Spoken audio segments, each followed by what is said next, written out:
दर्शन तो करा दो। हाँ हाँ यशोदा मैया, कृपया हमें आपके लाला के दर्शन तो करने दो ना, क्यों यशोदा मैया, क्यों नहीं है? कहीं तुम मेरे लाला को नजर न लगा दो, मैं तुम्हें अपने लाला के दर्शन नहीं करवाऊंगी। भैया हम नजर लगाने थोड़ी, नजर उतारने की सामग्री ले आए हैं। हाँ हाँ मैया, हम जो सामग्री लेकर आए हैं वो नजर लगाने के लिए नहीं,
बाल कृष्ण के दर्शन से वंचित रह गए, लेकिन क्यों? Did nobody realize that he's Mahadev? अरे भाया, दीदी, आपने तो कहा था कि आप बाके बिहारी मंदिर गए थे। हाँ फिर दर्शन हुए क्या? नहीं, आपने तो कहा कि आपके पास VIP पास भी है। हाँ लेकिन पास फेल हो गया दीदी। हाँ दीदी, दर्शन केवल प्रयास से ना हो पाए, ठाकुर जी की कृपा की भी आवश्यकता पड़े है। लेकिन भैया, हम कैसे प्राप्त कर सकते हैं भगवान की कृपा? केवल उनके शुद्ध भक्तों के माध्यम से दीदी। तो बताइए भैया, महादेव ने ऐसा क्या किया कि उन्हें बाल कृष्ण के दर्शन मिले? आप यहाँ से हिमालय जाने के प्रयास कर रहे थे ना, और वहाँ हिमालय में भगवान शिव ये योजना बना रहे थे कि वे वृंदावन कैसे आ सकते हैं।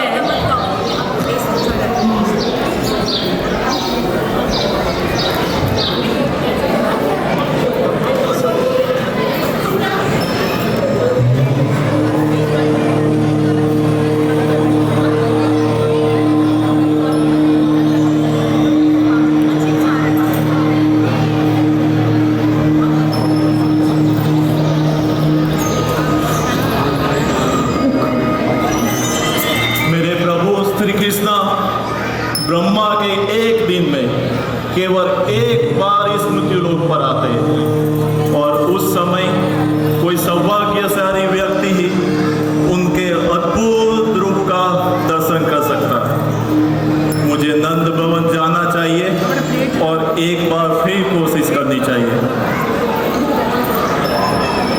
स्वामी, आप कहाँ जा रहे हैं? मेरे प्रभु प्रकट हो गए पार्वती, मैं उनके दर्शन के लिए जा रहा हूँ। नंद बाबा ने कड़ी सुरक्षा का प्रबंध किया है। आपको पता है ना स्वामी, कोई आपको अंदर प्रवेश नहीं देगा। लेकिन क्यों?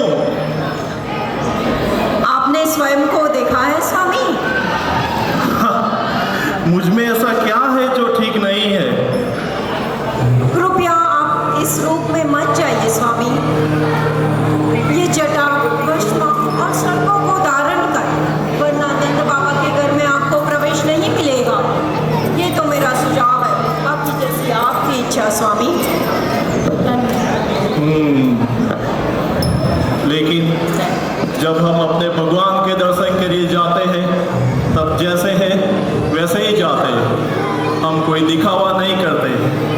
फिर मुझे अपने वस्त्र क्यों बदलने चाहिए?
बड़ी आशा लेकर आया हूँ कि यहाँ मुझे कुछ दान मिलेगा। हाँ हाँ बाबा, हमारे नंद बाबा और यशोदा मैया बहुत उदार है और मुझे ऐसे लगता है आप पूरी तरह से संतुष्ट होने वाले हैं।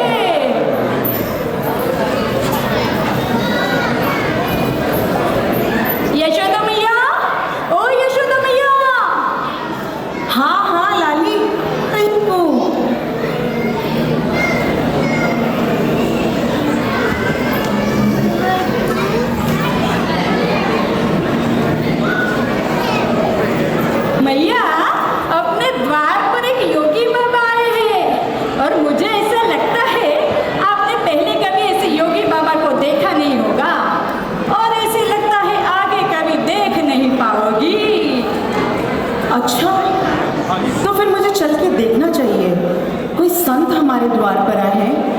जरूर मेरे लाला को आशीर्वाद देने के लिए आए होंगे।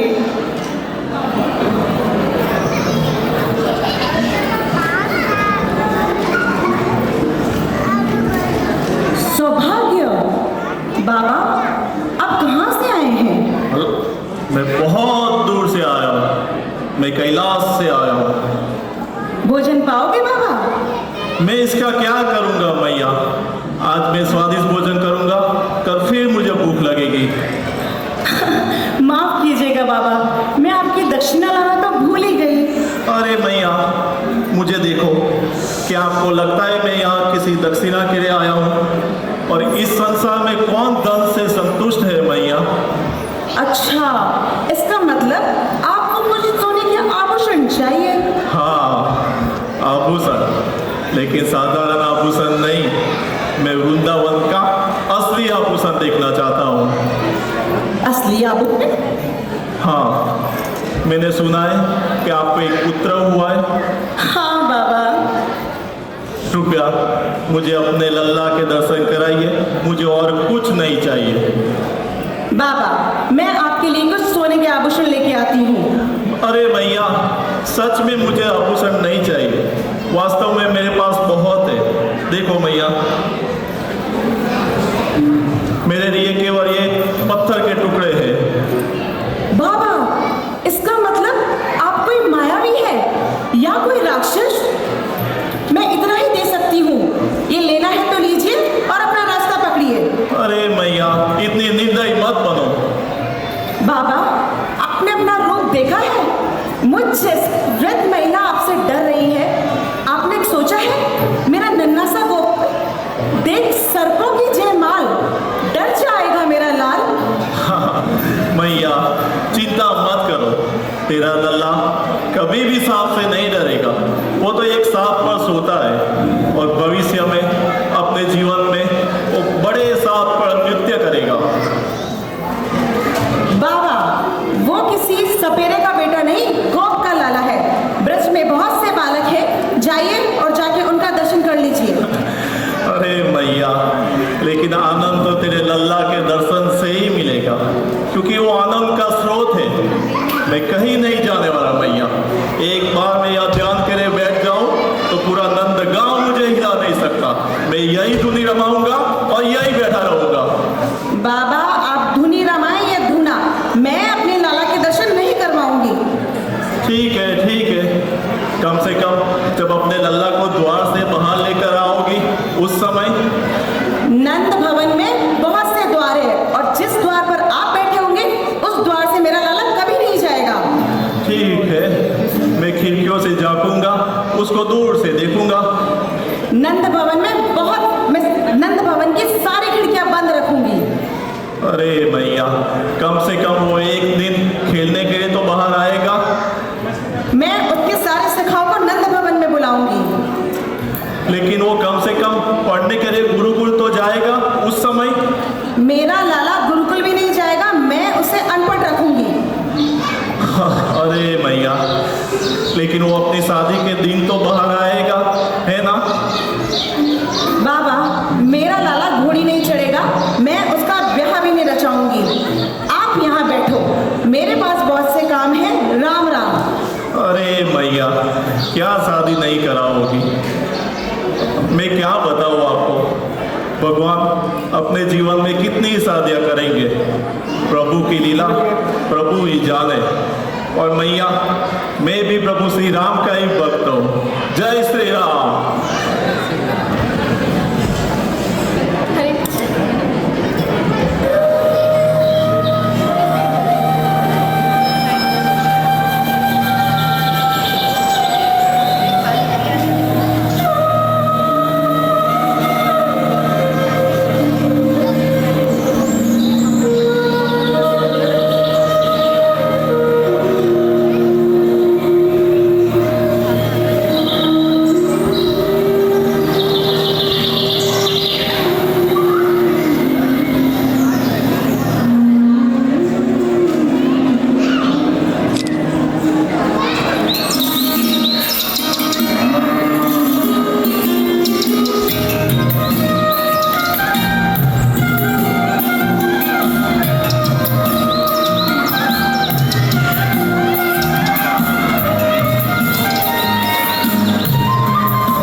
कृपया मुझसे इस प्रकार का प्रयास मत करें।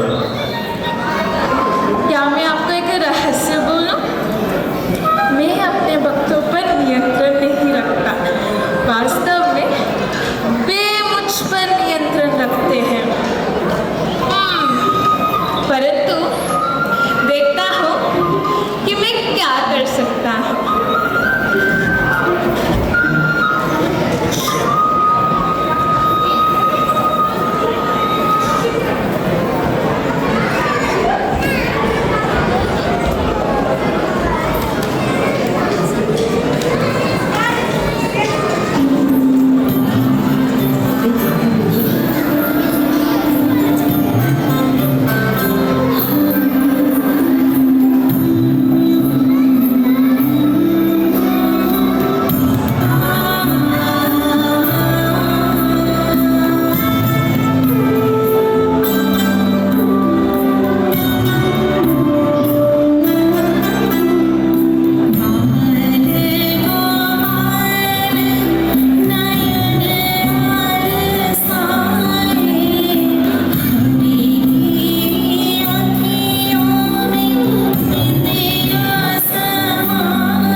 मैया, सारे भूत उतर गए। लेकिन ऐसे कैसे? कानों में कोई मंत्र तो पड़ा ही नहीं। फिर आपको अपने लल्ला को मेरे पास लाना होगा।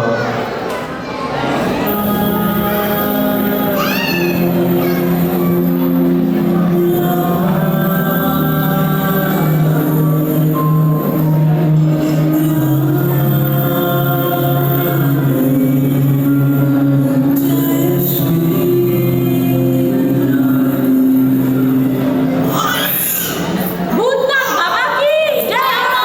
भूतनाथ बाबा की जय हो! रे रे जोगी नंद भवन में ब्रज में वासो कीजिए। जब जब लाला रोए तब तब दर्शन दीजिए। बाबा, मेरी आपसे विनती है कि ब्रज में ही वास कीजिए। जब भी मेरा लाला रोए तो उसे खुश करने जरूर आइए। ठीक है मैया, लेकिन मेरी भी एक शर्त है। मैं अपने लाला के लिए सारी शर्तें मानने को तैयार हूँ, बताइए। सुना है आप अपने लल्ला के लिए बहुत अच्छे पकवान बनाती हैं और वो थोड़ा ही खाता है, इसलिए जो कुछ भी उसकी थाली में रह जाता है कृपया मुझे दे देना। मैं वचन देती हूँ बाबा, आज के बाद नंद भवन में जब भी मेरे लाला को भोग लगाया जाएगा, उसके बाद आप पहले व्यक्ति होंगे जिन्हें प्रसाद प्राप्त होगा। जय हो! जय हो! जय हो!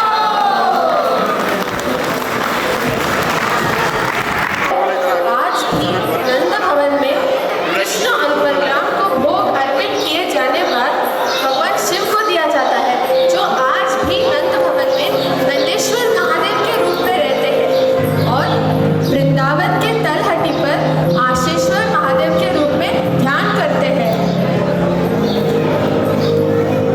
भैया, लेकिन आप मुझे बता सकते हैं कि महादेव ने कृष्ण के कान में ऐसा कौन सा विशेष मंत्र जपा? उन्होंने कोई मंत्र नहीं जपा दीदी, उन्होंने बस मदन मोहन मोहिनी का नाम लिया।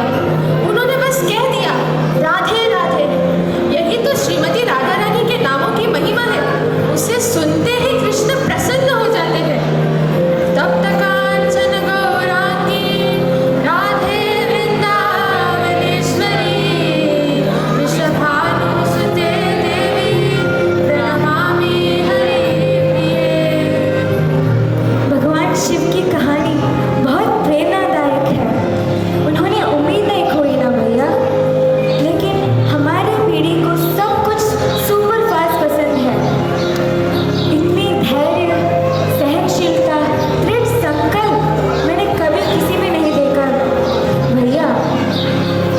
हाँ, लेकिन हमारे पास एक ऐसे व्यक्ति का उदाहरण है जो अभी अभी आए थे, जिन्होंने अपने गुरु से आदेश प्राप्त किया और अकेले विश्व भर में श्री चैतन्य महाप्रभु का संदेश का प्रचार किया।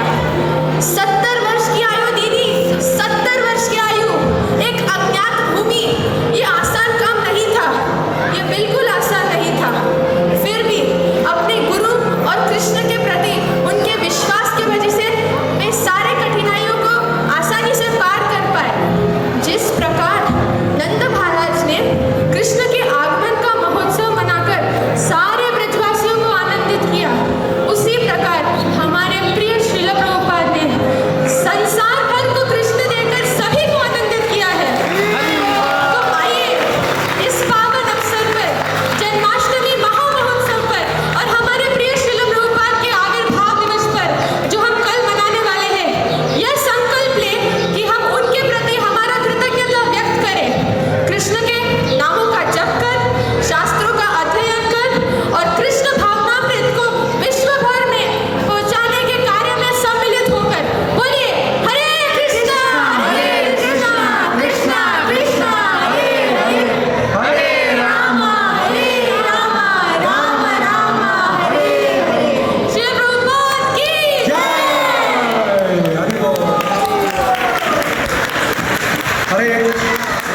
हरे कृष्णा कृष्णा कृष्णा हरे हरे, हरे